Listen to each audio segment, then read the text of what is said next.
to the people that are joining the Global Virtual Summit 2025. So I'm going to begin to speak related to the harmony in mind and spirit, navigating the holistic well-being. So when I decided to talk about this, it came to me one question. Let me make you this simple question. When was the last time you felt truly in harmony? You really felt true in harmony in your mind, in your body, and your spirit. Because sometimes the people think they can be in harmony, but really you never think on this. And why this came to me? Because I'm going to begin to introduce myself. My name is Jose Pereira.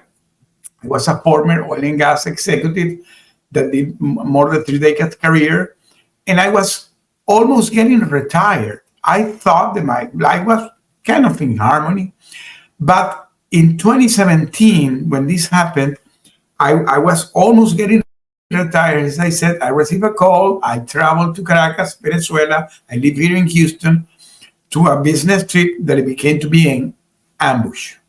It became to be an ambush because we were caught in the middle of the political fight between the U.S. and the Venezuelan regime, and we were in the middle, and we were caught as hostage. I became an international hostage, and that situation for me lasted 5 years. So that's why I want to talk about how it's important the harmony in body, mind, and spirit. Because when that situation happened to me, we stayed 1,775 days as an international hostage. We came to a prisoner swap. So during those years, my body, of course, was in prison. My mind was in prison, and my spirit began to despair. So it was a great battle that was going in my 3 stages, in my mind, in my body, and in my spirit.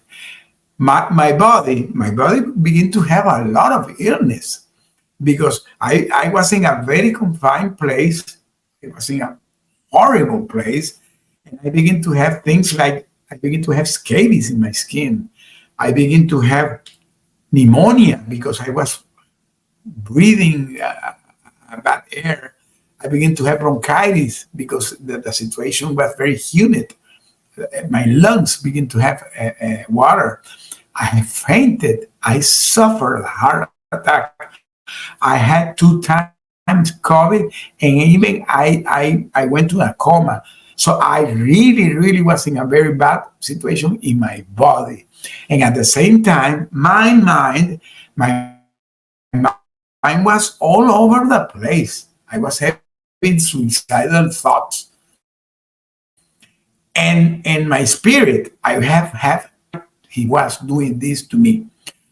But in that valley, we discovered something that even in those darkest places, you can renew your mind, you can renew your body, and you can renew your spirit and rise again.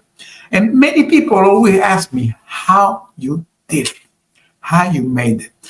I'm going to say here, we were 6 guys. I was not alone because I flew to Caracas with my 5 top executives. We were 6 guys.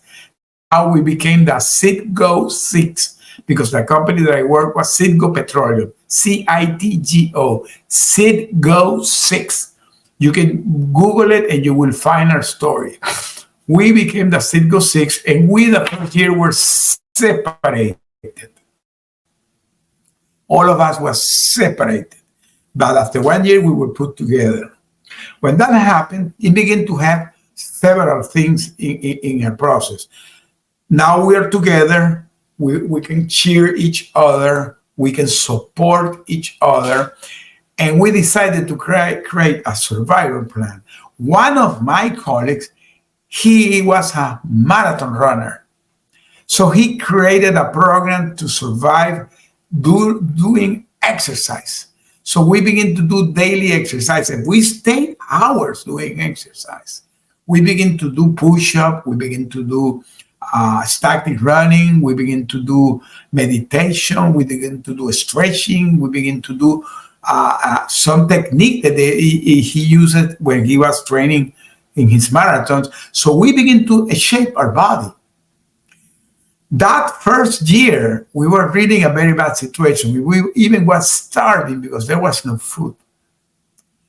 And after we were put together in the second year, our family began to provide the food because we were authorized to begin to bring food, because they begin to have those negotiations between the governments, and they decided to authorize our family to provide food.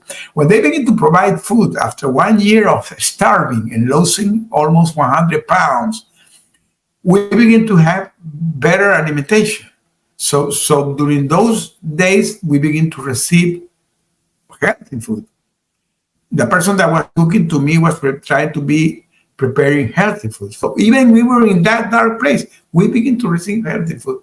Not only that, after I begin to receive the logistic of the food, that we receive it during three days in the week. Every 2-3 days we receive the food. When I was returning the trash cans of the food, I begin to smuggle letters inside the cans. And those letters begin to be my survival plan, because I begin to read, I begin to write, and I begin to smuggle letters with my wife. And those letters, we stayed during almost 3 years smuggling letters, almost 3 years.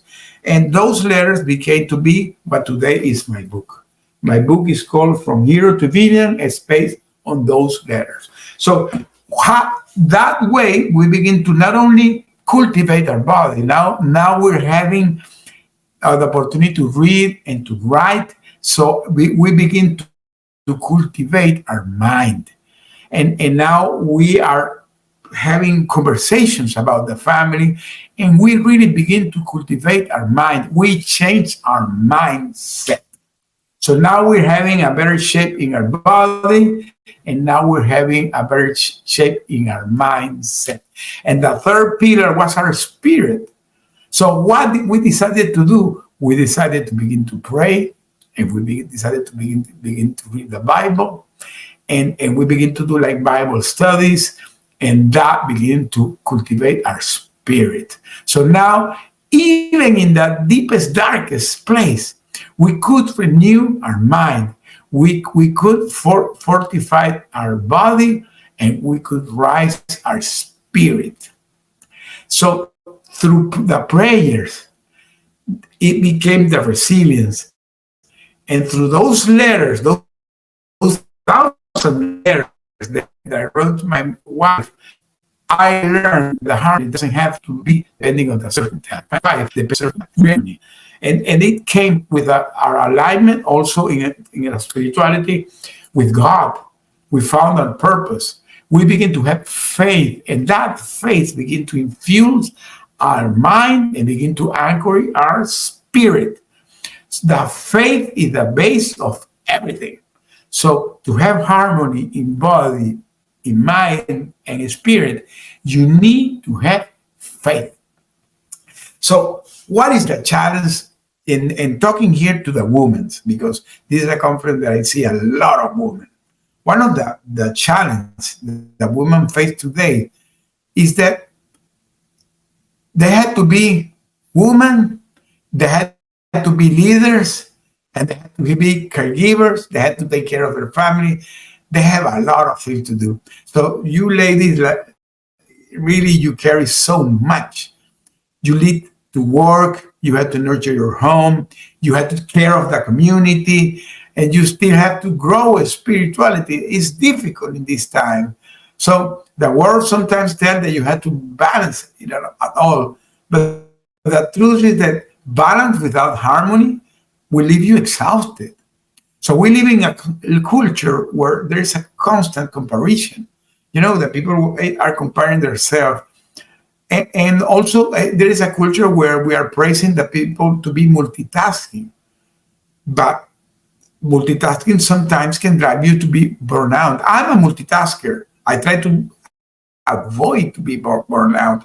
And let me tell you something. The way that you can avoid to get burnout is finding your purpose. Because when you're doing something purposely, when you're doing something that you really believe in it, you will not burn out, because you're going to feel passion in what you're doing. And because if not, you're going to feel like an empty cup. I was talking the other day with a friend, and she was telling me that if you want to find what is the passion of the people, and this is a lesson for the women that have kids, see what your kids are playing. See the toys when they're playing and what they're playing. What they're doing when they're kids is what they want to do. That is their passion. Those kids, those daughters that they play with dolls, they want to be a nurse. That is their purpose. That girl wants to be a nurse. I was talking with this friend that she's a very famous neuroscientific, and she told me that when she was a kid, she was always playing to do brain surgery to the dolls. So when she was 3-4 years, she was thinking to do brain surgeries to the dolls.